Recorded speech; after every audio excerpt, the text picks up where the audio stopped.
Sir okay sir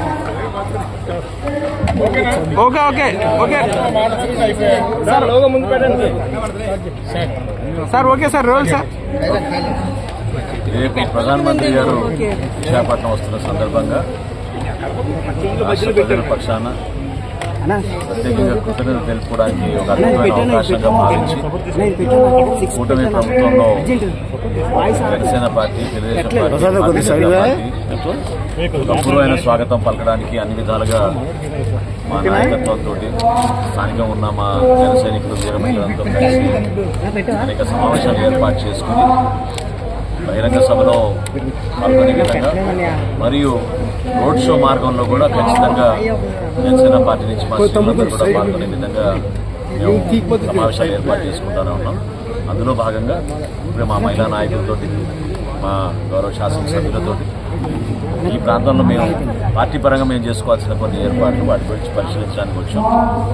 అనేక మంది చాలా ఉత్సాహంగా ఈ కార్యక్రమంలో పాల్గొనాలని ప్రత్యేకంగా చూస్తున్నారు.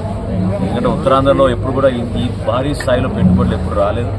మనస్ఫూర్తిగా భారత ప్రధాని నరేంద్ర మోడీ గారికి ధన్యవాదాలు తెలుపుకుంటూ మా పార్టీ అధ్యక్షులు రాష్ట్ర ఉప ముఖ్యమంత్రి పవన్ కళ్యాణ్ గారి ఆదేశాల మేరకు ప్రత్యేకంగా మేము చేయాల్సిన ఏర్పాట్లు స్వాగతం పలికే విధంగా మా నాయకత్వం ఏ విధంగా సిద్ధమవుతుందో వాటిపైన సమీక్షించుకోవడం, అదేవిధంగా గౌరవ ముఖ్యమంత్రిగా చంద్రబాబు నాయుడు గారితో కూడా మేము కలిసి ఈ కార్యక్రమాన్ని మరింతగా విజయవంతం చేసి ప్రాంతానికి పెట్టుబడుల ద్వారా ఉపాధి అవకాశాలు మనకి ఉత్తరాంధ్రలో వలసలు వెళ్లకుండా ఆపే విధంగా మా వంతు మేము ఖచ్చితంగా కృషి చేస్తామని సందర్భంగా అంటే ఒకేసారి నార్త్ లో లాగా ఒకేసారి లక్షల కోట్ల పెట్టుబడి అనేది ఉత్తరాంధ్రకి ఈ ఫస్ట్ టైం వస్తుంది. ఏం చెప్తారు? నిజంగా మనం మనస్ఫూర్తిగా అభినందించాలి. ఎందుకంటే ఈ ప్రాంతంలో ఉన్న అతిపెద్ద సమస్య ఉపాధి అవకాశాలు దొరక్క వలసలకు వెళ్ళిపోవడం.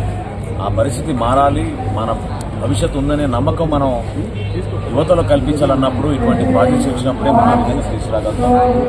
మరింత ఉత్సాహపరిచే విషయం ఏంటంటే నిన్న మా సోదరుడు విజయ్ కుమార్ గారు కూడా ఎక్స్ప్లెయిన్ చేశారు. ఇది బహుశా భావితరాలకు ఉపయోగపడే టెక్నాలజీ. సో దాన్ని మనం ఆధారం చేసుకుని ఇతర దేశాలకు ఎగుమతి చేయడానికి ఇటువంటి అవకాశం కల్పించడం అనేది నిజంగా మనం గర్వపడాల్సిన విషయం. తప్పకుండా మనందరం కూడా స్వాగతించాలి. ఇటువంటి కార్యక్రమాల్లో మనందరం కూడా అదే అన్నగా ఒక బాధ్యతగా మనం భావించి ఈ కార్యక్రమం విజయవంతం జరిగే విధంగా ఆయనకి కృతజ్ఞతలు తెలుపుకునే విధంగా కలిసి పనిచేయాల్సిన అవసరం.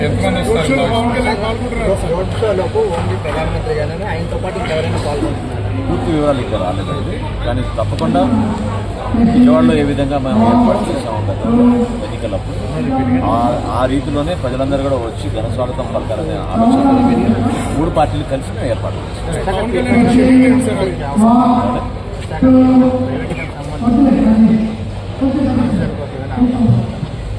ఇప్పటి నుంచో మేము పోరాటం చేసేది కూడా ఏంటంటే ఈ ప్రాంతంలో చాలా మంది త్యాగాలు చేస్తే మనకి విశాఖపట్నం స్టేట్ కంటే జనసేన పార్టీ నుంచి మేము కోరింది ఏంటంటే ఈ రోజుకి కూడా చాలా మందికి ఇంకా ఉద్యోగ అవకాశాలు కల్పిస్తామనే హామీని కూడా నిలబెట్టుకోలేని పరిస్థితులు ఉన్నాయి.